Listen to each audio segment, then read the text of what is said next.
All right, everyone. Good morning and welcome to St. Luke's Bariatric, the Art of Cooking Well. My name is Amber Beebe. I'll be here in the background, and soon we'll be joined by Jen Hosier, the other dietitian in our program here. We're so excited that you could join us today for our Thanksgiving feast class. Just reminders always, you guys are already great. Have your microphones muted. And just so you know, you can have your camera on because we have it all blurred out when we post it on YouTube. So if you want to join us on camera, that will all be blurred out. So you don't have to worry about your name or your face or anything. We used to have to say, just be careful that you're going to be on the YouTube video, but not anymore. So that's pretty awesome. We're going to be making some awesome food today. And so like I said, we're going to send it on over to Jen.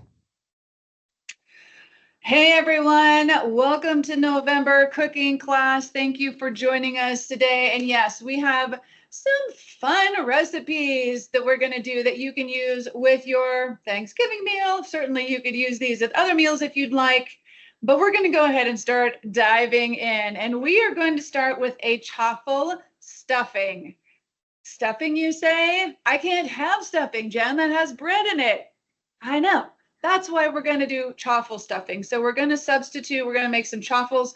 We're going to go ahead and substitute those for the breadcrumbs or the bread cubes. We're going to bring in a lot of other fun ingredients that are going to give us that same flavor and vibe when it comes to our stuffing. So what we're going to start with first is going to be a little bit different than maybe your totally standard type of stuffing recipe is we're going to get sauteing with some of our ingredients. So we're going to toss some of these firmer ingredients into the pan. So I got my pan hot over here, put a little bit of oil in there. We got some red onion.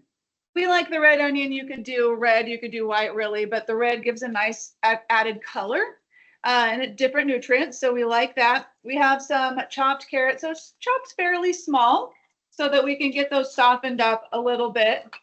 And then we've got our celery stalks here, also chopped rather small. So we're going to get these all into, throwing celery around everywhere. There we go. So we're going to get these in. And then what we wanted to do with this recipe is just kind of jazz it up a little bit. So we have some chopped apple as well. We're going to toss in half of this, not the whole thing. We're going to save a little bit for later. So we're going to get that sauteing. Now, while all of this is softening and sauteing in our saucepan over here, we need to get this chaffle business going. So I've pre-made all of them. We're going to do one together here. But as much as you can see, I've used my little mini waffle maker. Careful, it's hot.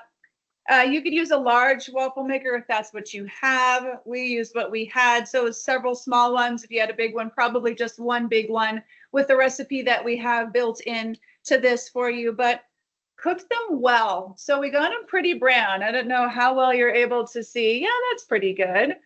So we got them pretty well brown, so they're a little crusty, right? Because we kind of want the bread for the stuffing to be a little bit on that crustier side. I let them cool. And then I chop them up and just kind of let them sit out on the cutting board here so they would finish cooling and kind of get a little bit of that crunchy sort of texture here. So what I've got in this bowl here is the rest of the batter. And, you could do it a couple different ways. I just really like to blend my batters that have cheese in them. So I actually took the egg and the cheese. I put it in the blender first. Got it kind of smooth, and then I stirred the almond flour in. And that's only the 3 ingredients that you have with this. So it's a pretty thick, it's like a dough. Really, it's not really like your standard waffle batter. We're going to call it a dough because that's really what it is. And we're just going to go ahead and mash it down. Boom, there we go. And we're going to let that cook and kind of get nice and brown, and then we'll chop it up. And we'll go ahead and we will add that in. Now your ingredients here in the saucepan, I need to turn this up a little bit. There we go. Let's take them forever. We just want to get these softened. They don't need to be totally cooked to death because we are going to put this in the oven. So we don't need to have a super thorough cook here in the pan, but we do want to get them softened a little bit, kind of get that process going for ourselves so that when we stick it in the oven, a little bit more of that softening going. Now, while this is finishing its good work in the pan, and while this is finishing its good work in the waffle maker, one question that I'm going to ask y'all is, what is one of your favorite sides, right? Like some people, ooh, and I want to know chaffle or stuffing or dressing, right? Do we have chaffle bands versus our stuffing bands versus our dressing bands? I just always kind of thought that the stuffing was what you put in the bird and the dressing was on the side. But I've also been told that depending on where you come from, it's the type of ingredients that are used in the stuffing versus the dressing. I'm just kind of curious what you guys have experienced with stuffing versus dressing. I don't know if that many people actually put stuffing in the bird anymore. I think it takes longer to cook that way. I certainly don't put stuffing in the bird. I like the bird by itself. All the flavors in there. I'll check on my chocolate. We're getting there. We have some feedback in the chat coming in. Stuffing. Stuffing. Miss said dressing all the way. Dressing all the way. Made with cornbread. Made with cornbread. Yeah, cornbread stuffing. I've never had cornbread and stuffing. I've been told it's really good. That's what I have heard. I kind of like the standard dressing, I guess, but I just like what it is, just not inside the bird, pretty much. All right. So we're getting ourselves softened up here a little bit. And this chaffles.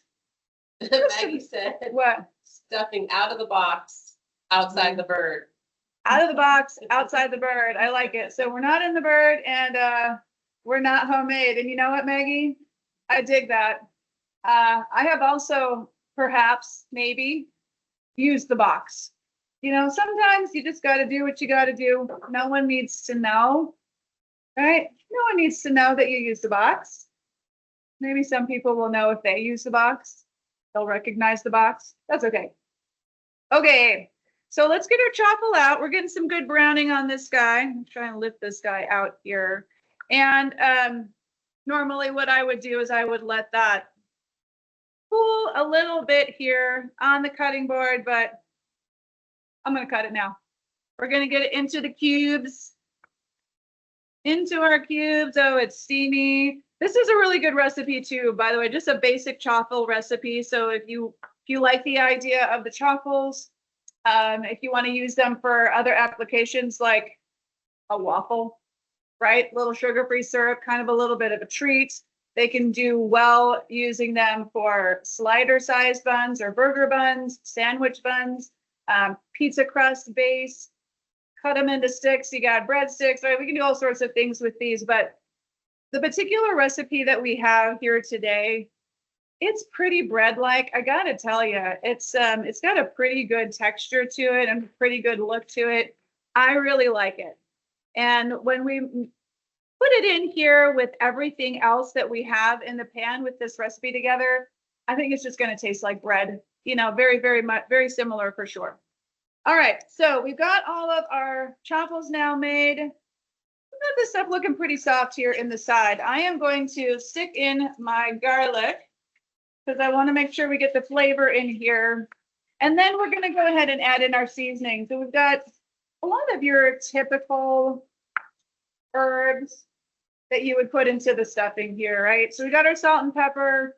We got some of our thyme and such. So I'm just going to sprinkle these in. We're going to stir them together. And our ingredients say to transfer it all to a bowl and toss it all together and then put it into a baking dish and put it in the oven. And maybe that's what I would do at home, but you know what? I'm going to save on dishes. So I'm going to put my chaffle cubes right in here, just like that. and I'm going to toss it in here. You know what? Why make more dirty dishes, right? Don't do that to yourself. Let's keep it simple. So we're just going to toss everything together right here in the pan. That's how I'm rolling today. And then instead of putting into a baking dish, which absolutely most people would do, totally fine to do that. I'm going to go ahead and move things around here. I got too much in front of me. I'm going to actually go ahead and toss it on a baking sheet. Lined baking sheet. Thank you very much. We like easy clean, and we know we don't want it to stick. So we're going to go ahead. There's everything in the pan. I'm just going to lay it down. Here we go. I know you can't see me pouring because the pan's in the way, but we're going to get that guy down there. There we go. Yeah. And I'm just going to kind of form it so it's somewhat got the shape of what it would be in the pan. And then we're going to take the rest of our apples. Let's not forget the rest of our apples. And we are just going to toss these on top. And then it goes in the oven. All right, so we're going to pop it into the oven about 20 minutes or so. Get everything still nice and kind of cooked and caramelize those apples just a teensy bit. And that is it. That is what we are going to do for our chaffle stuffing. I urge you, give it a shot. I think you're really going to like the chaffle substitute for the bread. And you could do that in any standard dressing or stuffing recipe that you have. All right, I'm going to put this in the oven. We're going to take a commercial break, and I'll be back for the next recipe. Let's just get to it here. All right. What I wanted to let you guys know is if you want to sign up for classes in the future, right? I have so many patients, they tell me, hey, I used to get the links for the cooking class and now I don't get them anymore. You have to sign up, right? So at the bottom of the slide there, you can see bariatric support at slhs.org. Any of your friends or family member, as long as they're part of St. Luke's and they're on my chart, you can recommend these classes to anybody in your family. It's pretty awesome. They don't have to be a part of our bariatric department, the nutrition department here. So I urge you to encourage them. You know, there's some great recipes that anyone, you know, they're all healthy. So a lot of us can stand to eat a little less carbs. So it's not, it's not just those of you in the program, right?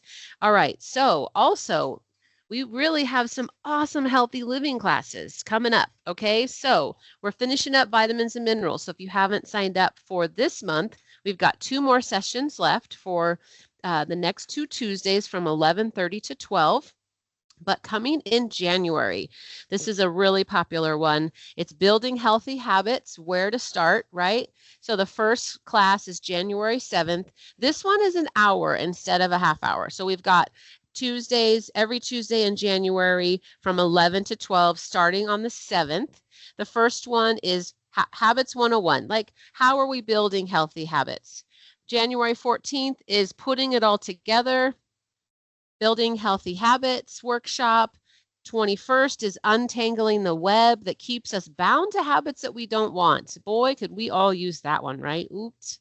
And then finally, January 28th, Putting It All Together, Untangling Habits Workshop, okay? Those will show up in your MyChart, but you do need to email us if you want to be signed up for those. And the good news, too, in 2025, we are going to be recording these and publishing little snippets of them, not the full hour, but there will be some of these recorded. Some of you work, and it's a time issue, you know, conflicting. So we want to make sure that this information is available to anyone who's interested. Then in March, we love the meal planning. Got to do the meal planning one in March. In May, diet is not the only area affecting our health. We talk about sleep and stress and exercise. And then in July, we're going to talk about gut health. All right. So again, those changes will be reflective in your MyChart. Let's see what else we got for you guys. Oh, don't forget, we have our support group every month too. That is the second Wednesday of every month, and that's later. So that's more conducive to your work schedule. Typically, we cannot record this. That is a privacy issue, but it's 5 to 6 p.m. the second Wednesday of every month. And this coming month is one of my favorites, and I think the rest of our team as well. And it's called a share-a-thon. It's where we share our struggles, where we share our wins, and we just all are supporting each other. And that is December 11th. I was like June backwards in my brain. I should always bring a calendar when I'm here so I make sure I can see that. But that's December 11th. So well enough before the holidays so you can join us for that share-a-thon. We will not be having cooking class in December. There's a lot of conflicts in the kitchen here. They're using this kitchen. And so we are going to put together some awesome holiday recipes for you. And those of you that are signed up will get an email with those recipes. And that way you have the access to those awesome holiday recipes. They've all been tested and we've had them either in the past or our own personal lives. We've cooked them ourselves and tasted them. So rest assured. And that too, I wanted to say, when I was typing in the chat, I don't like stuffing or dressing. And but this one I love. So that'll tell you something. Jen said literally you could sub the chaffle for any of those cornbread or bread stuffings. So it looks like I'm getting the signal. It looks like we're ready to go back to Jen in the kitchen, and we're going to be cooking up some pie.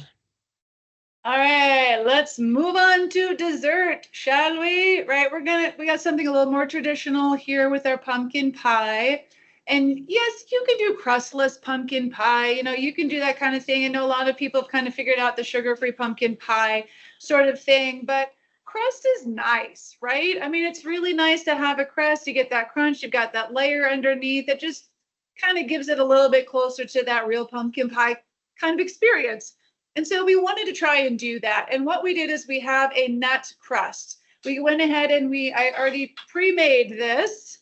So you've got the crust portion of the recipe, and this is some pecans that are chopped rather fairly fine. I didn't do it super fine, so you could do it smaller. But we're mixing that also then with a little bit of sweetener and a little bit of cinnamon and salt, and then we're really kind of getting it to stick together with some butter like you might do with a nut crust or a graham cracker crust or something like that. So we're using our butter to hold it together, and then it is pre-baked a little bit. So that is our crust right there. And now we're going to go ahead and make our filling. So I've got my pumpkin puree, not pumpkin pie filling. Always make sure you're double checking that because they often can look exactly the same when you're buying them at the store. So all we want is the actual pureed pumpkin. We're going to add the flavor and the sweet to this ourselves.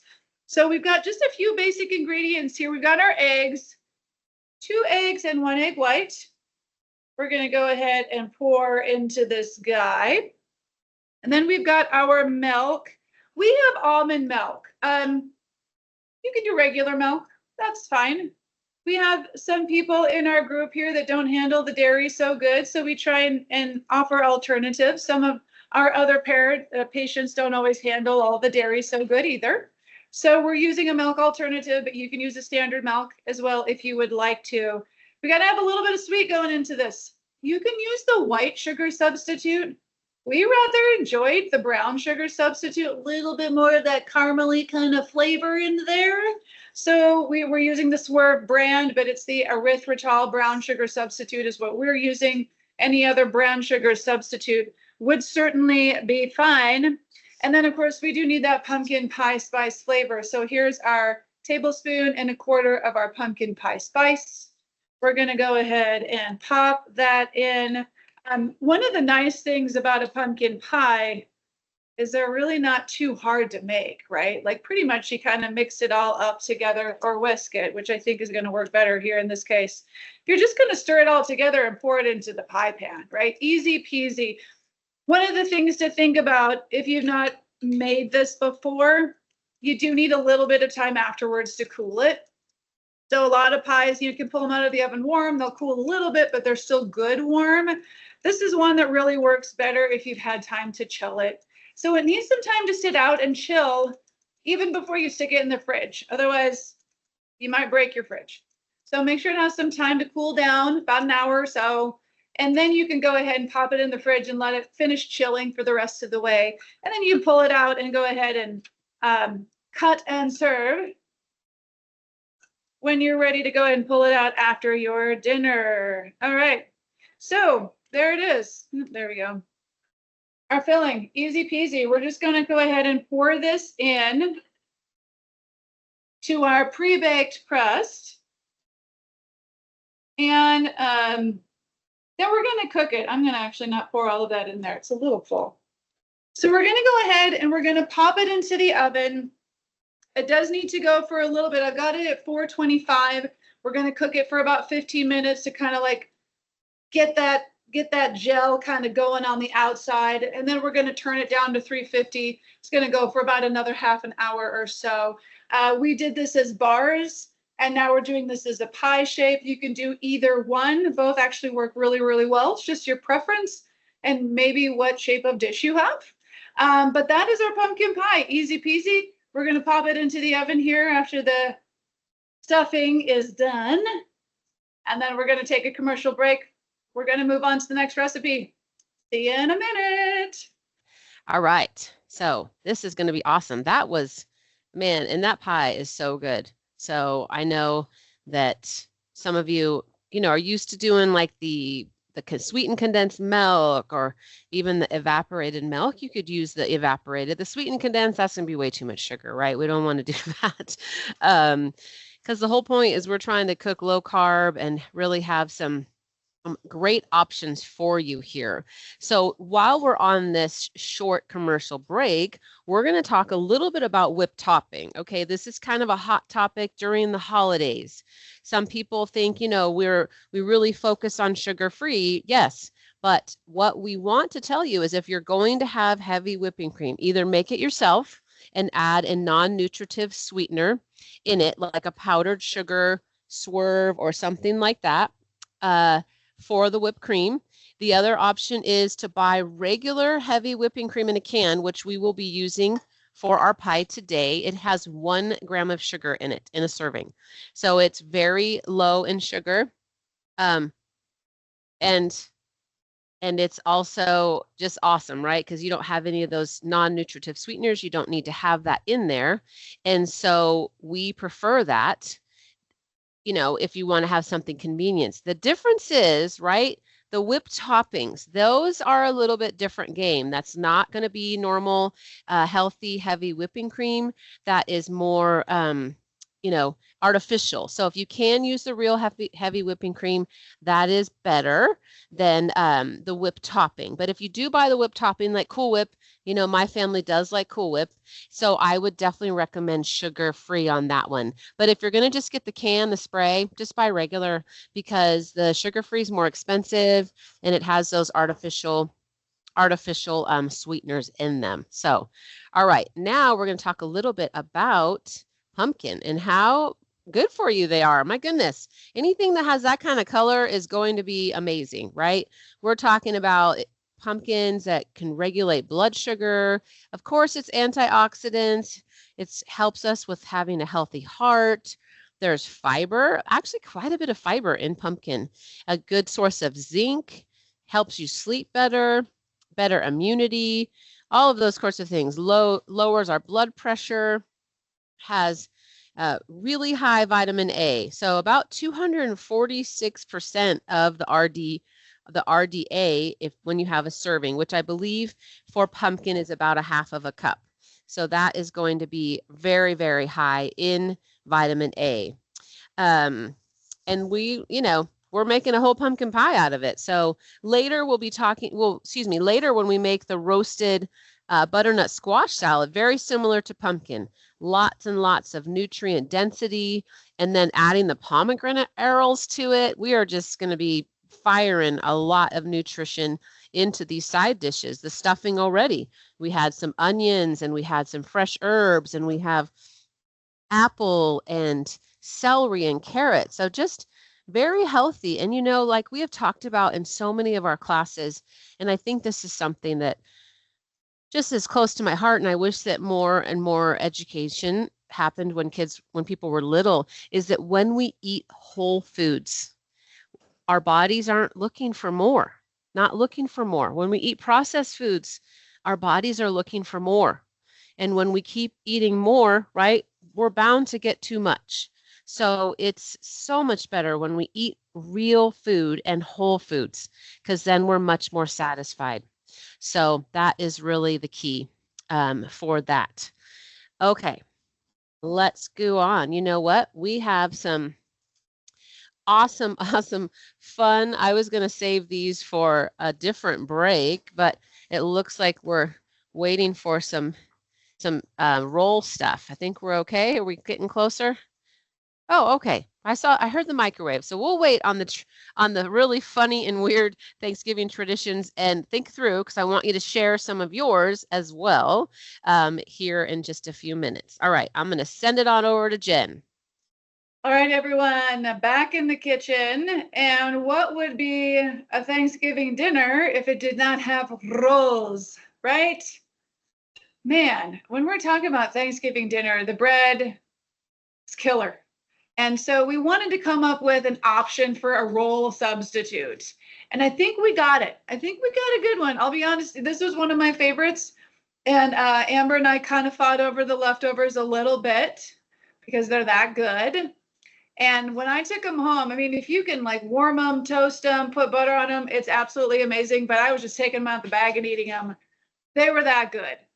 So I would highly encourage you to give this recipe a try. I think you're really going to enjoy it. So what we're doing is similar to what we've done in the past, but we're just making rolls out of it. Kind of that cheesy almond flour kind of a dough that we're coming up with. So what I've got here in my bowl in front of me, 2 cups of shredded mozzarella and about a 1/4 cup of some cream cheese. And I've warmed this up so it's melty. It's kind of like the blob in here is what we got. So we're going to go ahead and we are going to add in 2 large eggs. So we're going to get that going in there. You don't want your cheese so hot that you cook the egg. So, you know, warm and melty, but you don't want it super, super hot. And then we've got our almond flour. So about 1.5 cups of almond flour. And then don't forget the baking powder. 1 teaspoon of baking powder in there. If you do forget the baking powder, they actually still will be fine. It's just they won't raise quite as much. But they still taste really good. So it's totally fine. And we're just mixing this all together. So we are making our bread dough is what we're doing here. You're going all out. It does take a little bit of, I'm going to say kneading. Takes a little bit of work. You got to get a little bit elbow grease in here to get all of the egg and the cheese and the almond flour to come together like you want. So be patient and work it. Okay. Work it like you just don't care or something like that. Whatever, some song's coming to my head, but I can't quite grab it with my mind. So we're getting close here. What you'll probably find is this is still a little sticky. So, I mean, you don't want it to put too much of your almond flour, more almond flour in here while you're just trying to get this to come together, because it does take a little bit of work. But what I think you'll find is that it's sticky enough that you need to add a little bit more almond flour once you feel like you've incorporated these ingredients together well. And then that will help you when you're rolling out your rolls. And we're going to make this into 10. So we're going to divide it out here in just a minute. There it is. Yeah, sticky. All right, so I'm gonna, there we go. Get this guy coming out of here. I'm just gonna put this out on my cutting board here in front of me. So see, you got what looks kind of like a dough, right? A little bit like a bread dough. All right, we're gonna go in here. We're getting dirty. Sticky and dirty. And I've just got my bowl of almond flour right here for me. So I've got it ready to go. I'm gonna pull it up a little bit closer because you're gonna need to add a bit to keep this from sticking so much while you're trying to make your little dough balls here. So so just make sure you leave the almond flour out when you start doing this. And I'm just gonna divide it in half so we can try and get our 10 same, right? And then we're going to go ahead and divide these up. We're going to try and do even fifths. Some of you are probably better at this. I usually end up having to like roll them out and then fix it, because I usually end up making some too big and then some too small. And yeah, definitely got these. Some of these are too big, but we're just trying to make little dough balls, just rather like that. There you go. You can kind of see that a little bit better. And so all we're doing is putting these together, and these are going to bake pretty fast, about 15 minutes or so. So they don't need a ton of time. I think that's what's really nice about these. And then Amber will probably talk to you about some of the other things that she thought of to use some of these for. But, you know, it's basically, again, it's a bread substitute. So for this, you know, the rolls, breadsticks, anything kind of like that, that you want to have bread for, but feel like you can't have bread for because it's too heavy, or you don't feel good, or it's higher in carbs than you want, or whatever it is that you feel like you're trying to work around in some way. But the nice thing with these too is not only is it not bread, it's going to be high in protein for you, right? Because we got the cheese in there, we got some eggs in there. You know, the almond flour is not going to be super high in protein, but it's going to add a little bit, plus it's going to add a little bit of fiber. And so we've got a generally pretty good substitute here. And then you can toast them, you can warm them, you can come up with all sorts of different things here. So I'm just going to get these all finished and try and even them out. I got some tiny ones and some big ones, but I'll let Amber talk to you about some of the different things that you can do with these, or at least a couple of different ideas she came up with. So I'm going to get these on my oven tray. We're going to pop these in the oven. I think the stuffing is ready to come out, so I'm going to pull that out. We're going to get these going in the oven. There they are. Oh, it's kind of hard to see. There we go. Kind of like that. Yeah. And then we'll be back in a few minutes to move on to the next recipe. I'm going to pop these guys in. We're good to go. All right. Those are so good. Yes, I'm going to talk about what I did with those. So last time we made them, we definitely split them evenly because they were so good. I would slice them open, toast them, and put butter on them. First of all, crazy. They were crazy. So good. And then the second thing I did, I love burgers, and I sliced them in half. I toast them. It was a little slider size, right? They're pretty small. Especially this recipe calls for 10 servings, and that was lights out. So there's a couple recipes in our class over the last year and year and 3 or 4 months that I've been here, and this is definitely top 5 for, especially, and the pizza month was last month too. It was so good. I think that just having something that you can have, that you can participate in Thanksgiving, and having some rolls that, well, they're quite filling because they are made with cheese, just so you're aware. But that's the thing. When you have the processed flours, like I said on the last break, you've got the processed flours and the different things, you just kind of can keep eating them. Where this is so filling, you've got whole cheese, you've got cream cheese, you've got egg, you've got some almond flour. They're very, very filling and so, so tasty. All right, so you can see this beautiful picture of pomegranate kind of leading into what we're going to talk about. But before we talk about the pomegranate, I just want to give you a couple of tips on, we've got some of us struggle, as we have the bariatric surgery, we're eating low carb, we struggle a little bit getting enough fiber, okay? So half a cup of pumpkin. We were talking about all the nutrition benefits of pumpkin. One of them is there's this decent amount of fiber, 3.6 grams of fiber for a half a cup of pumpkin. And this recipe we're going to do next is butternut squash. So acorn squash, butternut squash, very similar composition-wise. And a half a cup is 4.5 grams of fiber. Another thing is my favorite and my go-to. Unfortunately, now I've switched to frozen because the fresh ones, they're not that good. Are blackberries and raspberries. Half a cup, 4 grams of fiber, okay? Quarter cup if you're still early after surgery, then, and it's past 6 weeks, I know. There's some of you that are in that first 6 weeks, so not these yet, but blackberries and raspberries, like a quarter cup would give you 2 grams of fiber. So anything that you can have that can really boost your fiber. But here's the powerhouse right here. And this is where a lot of people following low carb diets kind of stay away from, and they really need to, try to work them in even in small amounts, even like a quarter cup. So for beans, navy beans being the top, a half a cup, which is a lot. I get it. That's a lot of beans, almost 10 grams of fiber though, right? So you cut that in half, you're still getting 5 grams of fiber. And women need about 25 grams and men close to like 38 grams, depending on your size and stature, of course, and other dietary needs. So some of our ranges can be a little bit different, like 25 to 35 probably for a lot of women. So just kind of getting that idea, 5 grams right there in a quarter cup of beans. So just knowing that that is what is in some of these awesome whole foods, that explains why they fill you up and you don't feel like you need to eat more and more and more. Where when you're having like a processed cracker or, regular flour versus the cheesy bread that we're making, it can really just make you want more and more and more. And so we want you to fill up with those whole foods. So lastly, before I switch it over to Jen, pomegranates. Wow, right? You can buy the arils. Who knew? I didn't know that. I didn't know you could buy those beautiful pumpkin seeds all by themselves at the store. We got them at Walmart this morning. All right, they actually have a little bit of protein, which most fruit does not. So, but a whole pomegranate has about 4 grams. So that's a lot of arils. Let's see.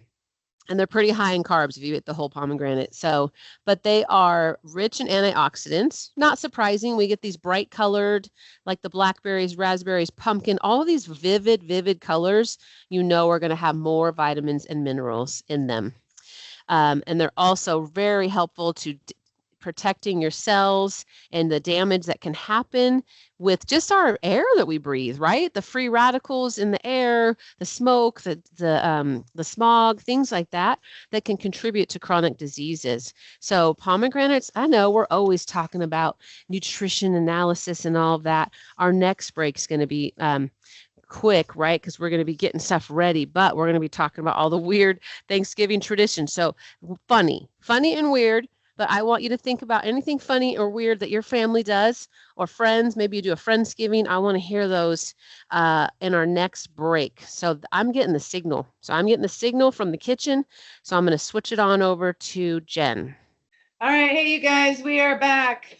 The stuffing is out of the oven. So I'm going to go ahead and, it's not too hot. Good. I'm going to go ahead and show that to you. So, and it's a little baby hard to see on the camera there, but we got a little bit of browning going on those chaffle cubes. Got a little bit of caramelization going on in the apple. So, so we got a really nice cook there. A little bit al dente, so not super mushy soft. Got a little bit of chew to it still. So I just wanted to show that to you. And then I'm going to set this off to the side here. We'll dish that up for you to show at the end, but we're going to go ahead and move on to our last recipe. We got our rolls in the oven. That's come out. Our pie's going to be baking. So we want to have kind of a nice fall salad, right? Something's got some vegetables, maybe a little bit different than your standard green salad. And fall is a great time to use a lot of the squashes. I know they're a little bit starchier. I get it. But we can still incorporate these into our diet. They still provide a lot of nutritional value. And because they come with all of the fiber and the good things that nature put there for us, really kind of helps buffer any of the carbohydrate / blood sugar kind of concerns that any individual might have. So what we've done here, this is going to be a warm salad, is that we have pre-roasted our butternut squash. So a couple thoughts here with the squash. Of course, you can buy a squash and cube it. Might take you a while. They're pretty hard. You can buy pre-cut squash in the store that's fresh. That's a great way to go. Or you can buy it frozen and let it thaw and then roast it. So we're roasting our butternut squash ahead of time. We went ahead and went the frozen route. And again, just to kind of let you know, if you're going to cook it from frozen, it's going to take longer than what our instructions say. it's better to let it thaw out a little bit and then toss it with the ingredients and pop it in the oven. But what we have here is 3 10-ounce bags worth of what used to be frozen butternut squash. We toss it in with some salt, some oil, some cinnamon, and we got that into the oven. I think I got a little garlic in here as well, and we roasted those. Took about 25 minutes or so. Again, you might need to go a little bit longer if you still got a little bit of frozen on your butternut squashes. And then once that has had its done time and you're starting to get a little bit of that browning around the edges, it's time to pull it out, sprinkle your pecans on top, stick it back in the oven for a good 5 minutes or so. You again could go a little bit longer than that, depends on how much toast you like on your pecans, but at least a good 5 minutes to start to get a little bit of that toasting going on there. And then you pull that out. And then all you really do is you just toss the rest of the good things in here with it and serve it and make it look beautiful. So that this is again something you would pull out of the oven, toss the ingredients in, and serve well warm. So you'd want to think about your timing with that. But I've got my nuts and my butternut squash. There we go. In there. And we're going to make this look pretty. We're going to add these pomegranates. So about a 1/4 cup or so of the pomegranate arils. Yeah, you can buy these just as they are. I think it's easier to buy it this way than to cut open the pomegranate and smack it with the spoon or all the other kind of tricks. I mean, you totally can do that. That's just not my jam. Yeah. So we're going to toss these in, easy peasy. And then we've got some feta cheese. I think you could go feta. I think you can go goat cheese, whatever you prefer. If you do goat cheese, it is a little smashier. So you have to toss gently, or you might want to dollop that on top at the end instead of stir it in, because it'll kind of smear into your whole salad. But we've got the feta, kind of nice little briny addition here. And we're going to toss this together. And you can go one of 2 routes after you've gently tossed this. So there we go, easy peasy, lemon squeezy, nice little toss. You can go ahead and toss in your maple syrup and stir it all in, or you can plate your salad and drizzle it on at the end, whatever you prefer. I'm just going to go ahead and drizzle this in. So this is sugar-free maple syrup, right? You can buy sugar-free maple syrup, just kind of some of the standard sugar-free products out there. We like to go for the monk fruit option. So we use the Lakanto brand monk fruit maple syrup sweetener there. And then there we have it. So again, just a nice little toss, nothing too crazy there. And this is it. That is it. Boom. You put it in your bowl, you serve it onto the table, and you are good to go. So we're going to take another commercial break here. We've got the rolls that are going to come out of the oven in a minute. We've got our other dishes that we're going to pull over here and show you here in a few minutes. So I'm going to send it back to Amber. Then we're going to finish it up. See you in a minute. So I would love it if you could type some crazy traditions that you participate in your family or Friendsgiving or however you celebrate that might be a little wacky, and I've got some funny ones for you. Okay. There is one that I thought was, I don't know, there's some really funny ones. One of them is called, there's like a food fight. So the kids go in the backyard and they take the leftovers like mashed potatoes and they have a massive food fight. I don't know about that. I wouldn't want to clean up after that. I'm thinking peas everywhere. My dog would probably eat way too much and then have a tummy ache. So anyway, parents, I'm sure some parents play too, but that is one that I saw was really funny. Another one is some people take their, oops, my camera is blinking at me.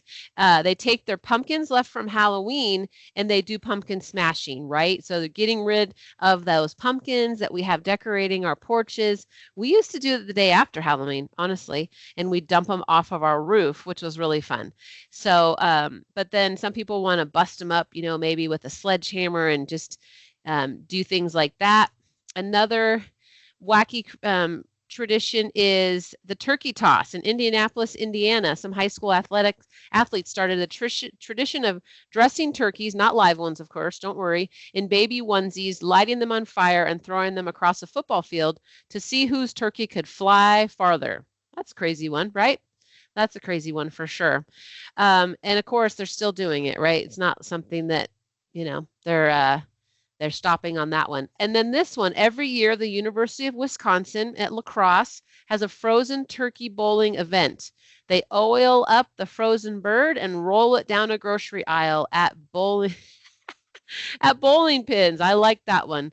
That one's a fun one. So anyone have some great traditions, even not wacky ones, even just really, awesome ones. Jen and I discovered a Thanksgiving Pandora channel that we really enjoyed today. We were like, oh, okay. They kind of have a channel for everything.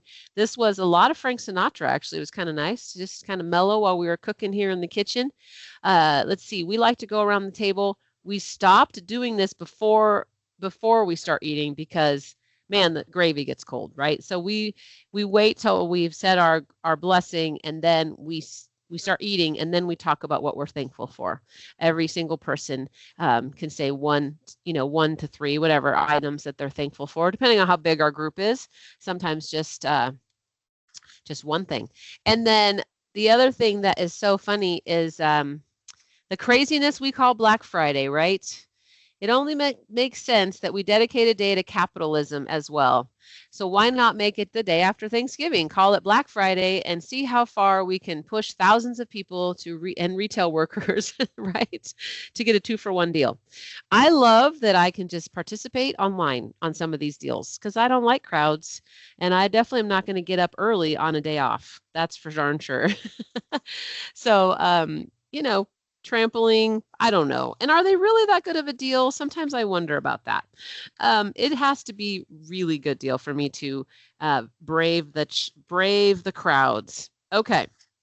They are getting everything ready. It's beautiful, and I'm ready to eat, honestly, people. I know that you can eat it. You can eat through the screen, and I just highly encourage you. All of these recipes are fantastic. And I know that the holidays can be stressful.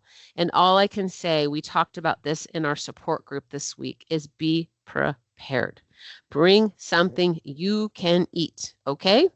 It will help you. Trust me. And I know for me, as long as I get my protein, that really is helpful too, getting enough protein so that I'm not sliding into more pie or different items. Now, this pie, obviously, it's low carb, but it still has calories, right? But a lot of you out there have a smaller stomach, and so we've got nice little portion sizes that you can make with these items and still get all the nutrients and all of the benefits from these fruits and vegetables and whole grains that we have. Whole, like starchy, sorry, the butternut squash, not whole grains. Okay, I'm getting a signal. We're ready. Thank you all. We are ready. Yes. So the rolls came out of the oven. Dun, dun, dun, dun. They look awesome. I don't know. It's kind of hard to see. There we go. Yeah, there it is. There it is. I'll show you in the bowl. So, ooh, they're nice and soft. So those came out. They got a little bit of browning on top. I'll show you them in here. I took some melted butter and just brushed it on the top of them real quick. It's just a nice addition. Butter is good, right? You can't go too wrong with butter. Let's see if that works. Sort of. Ooh, they're nice and fluffy. They're nice and soft.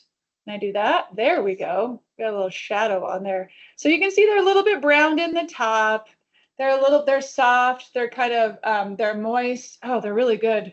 Oh, they smell really good. If smell-o-vision were a thing, we would totally send that out to you for sure. But let's go ahead and take a look what else we got here. So we started with our stuffing / dressing, right? Whatever you want to call it.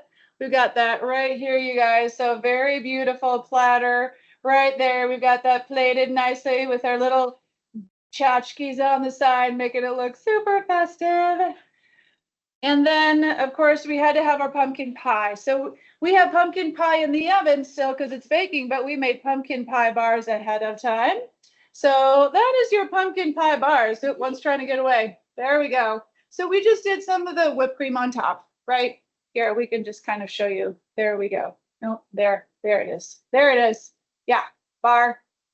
Very good. So bars or pie, whatever is easier for you. Sometimes the bar is an easier way to go. Then, of course, we have our salad, right? We have our squash salad, our fall salad. So we've got the arrows in there. You got the butternut squash. You've got the white little chunks that pop out there with the feta. Not a nice, like sweet, starchy, briny, kind of a nice combination with this guy. So really, really enjoy that one. And then, of course, we've got our rolls. There we go, rolls. So, y'all, give these a try. I think you're really, really going to like what we did here in class today. The flavors are great. They're not super complicated. We get our bread, so it's like we get our bread and we eat it too, which is delightful. And so what I want to say to you is have a happy Thanksgiving. Enjoy your time. Enjoy people. Food is wonderful, and I know that's what we focus on, but it's the people in our lives that really bring the meaning. And so make sure that you spend some time being grateful for the people in your life and what you have been given, what you have. And let's focus on the good things that we have. Make sure we're not focusing on the bad, and just enjoy each other this holiday season. I will go ahead and sign off. I'll let Amber do any last minute thoughts as we sign off for today, but thank you so much, you guys. We'll see you later. We're going to bid you farewell. Please make sure that you sign up for all of the future classes. We want you to be able to join us. We are so excited that we record these. So these are on YouTube. You go to St. Luke's Health System. We just posted October. We usually take a couple weeks to get the YouTube up. So if you want to share that with your family members, they're like mine in California. A couple of them left. Some of them have left, but there's still a couple left there. Then you can send them to St. Luke's Health System and then click on the playlist. And you'll find all of our cooking classes here when you click on, back to the playlist. Click on playlist and then click on bariatric nutrition. You can see Jen there from our April class, our Italian class. And then you click view playlist and you'll see a listing of all of our classes. We have, our last October 2023, we have that pumpkin chili we mentioned on support group. That was so good. That's one of my top 5 for sure. We've got February. We've got some great recipes. We will have all of 2024 in an awesome cookbook so you can request that. You can get it electronically. It's going to have all of our recipes from the whole year. And that way that if you haven't been able to make it and you just want them all together, then we will have those for you. So I just want to wish you all a happy Thanksgiving. Like Jen said, also a listing of our classes is on our St. Luke's Bariatric Nutrition website. So this is kind of what I talked about with healthy living, with our support group, with our cooking class. They're all listed there, right? And then again, we're giving you back 6 minutes to your life. Thank you so much for joining us this month. We will miss you in December, but you'll have the recipes. We will see you all in January. I forgot to say what the topic was for cooking class. It's one pot meals, right? We usually do something that helps us meet our New Year's resolutions, and that is our one pot cooking meals in January. And that will be, let's see, the third Friday of the month. And I don't have my calendar, so you all can just check it out. All right. Thank you all. We'll see you. Have a great weekend.